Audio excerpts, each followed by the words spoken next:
Assalamualaikum warahmatullahi wabarakatuh. Kadang Mangir di seluruh Nusantara dan jagat maya ini. Saya ingin menambahkan cerita yang cukup menggelitik bahwa ada pertanyaan kenapa seluruh keluarga Mangir yang pertama ada di Batavia, khususnya di Tapos Depok. Ternyata pada tahun 1920 resimen Roro Pembayon dan putranya Bagus Wonoboyo diperintahkan Sultan Agung untuk menjadi pasukan Telik Sandi atau pasukan Pandu atau pasukan pengamat kegiatan militer di Batavia dengan 80 orang pasukan. Mereka menempati daerah Banjaran Pucung, Tapos, Depok. Jadi mereka dilatih betul-betul untuk bahasa Belanda. Nah, kemudian Bagus Wonoboyo masuk ke Batavia dan bekerja sebagai Sahbandar, wakil Sahbandar yang waktu itu kebanyakan dipegang oleh orang-orang Cina. Jadi hubungan antara Bagus Wonoboyo dan pasukan Telik Sandi Mataram ini pada tahun 1620 ini cukup erat gitu. Kemudian putra Bagus Wonoboyo sesudah perang Batavia 1629 yang pada tanggal 20 September 1629 kepala Jan Pieterszoon dipenggal oleh Utari Sandi Jayaningsih dan oleh Wali Mahmudin. Anak beliau yang masih remaja kemudian tumbuh dewasa namanya Panji Wanayasa. Panji Wanayasa kembali bekerja di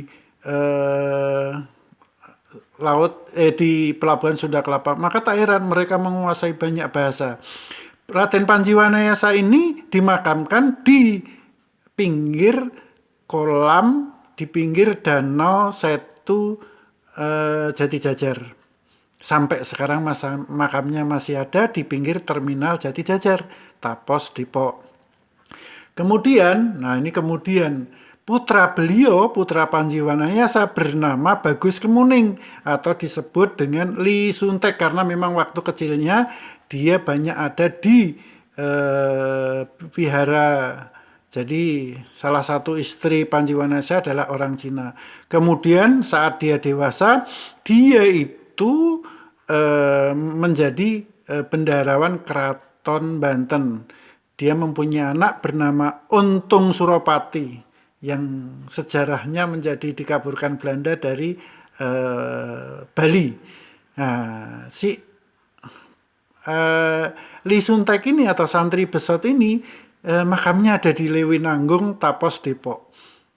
Kemudian Untung Suropati karena dia sudah ikut orang Belanda sejak kecil, itu kemudian berperang di pihak Belanda sebagai seorang letnan. Tetapi Untung Suropati memukuli sampai mati Sersan Kufler karena Sersan Kufler berani menjambak rambut Syekh Yusuf. Ketahuanlah di situ, ketemu bapak sama anak. Kemudian pada saat Untung Suropati lari ke Pakubuwono I, itu Untung Suropati segera mengenalkan diri sebagai keturunan dari Roro Pembayon. Maka dia diterima. Nah, anak Suropati yang masih kecil, masih ada di wihara Cina. Namanya adalah dipanggil Sopanciang. Ternyata dia orang Jawa yang kelak dikenal sebagai Kiai Sepanjang. Beliau memimpin sekitar 6.000 pelarian Cina yang menuju lagi ke Jawa. Ya, jadi malah ketemu dengan lawannya Pakubuwono II. Nah, kemudian Sopanciang ini Sepanjang ini bekerja sama dengan Mangkunegoro I Sambernyowo. Beliau punya putra lagi namanya Patih Rojoniti. Jadi kenapa? Karena para keturunan Mangir ini menguasai Pelabuhan Sunda Kelapa, sehingga kalau orang haji, orang apa, mereka tahu, tercatat gitu. Jadi itulah tidak aneh bahwa mereka sampai terus-menerus menjadi seorang sah bandar lah bekerja gitu, yang mencatat kapal-kapal. Nah konon ini yang kami masih cari sumbernya. Pada tahun 1624 Sultan Agung pergi ke Mekah naik haji. Nah, ini luar biasa, belum pernah diangkat oleh sejarah manapun. Beliau mampir ke Aceh, ketemu dengan Sultan Aceh waktu itu, Sultan Iskandar Muda. Beliau diberi sangu dan kemudian disertakan seorang guru yang kemudian disebut dengan Kiai Nuruddin Ar-Raniri yang sempat tinggal di Mataram sekitar 10 tahun sudah kepulangannya. Nah, perjalanan haji Sultan Agung ini kemudian dicatat, tetapi catatannya hilang dalam Babat Jawi gitu. Nggak tahu kenapa itu.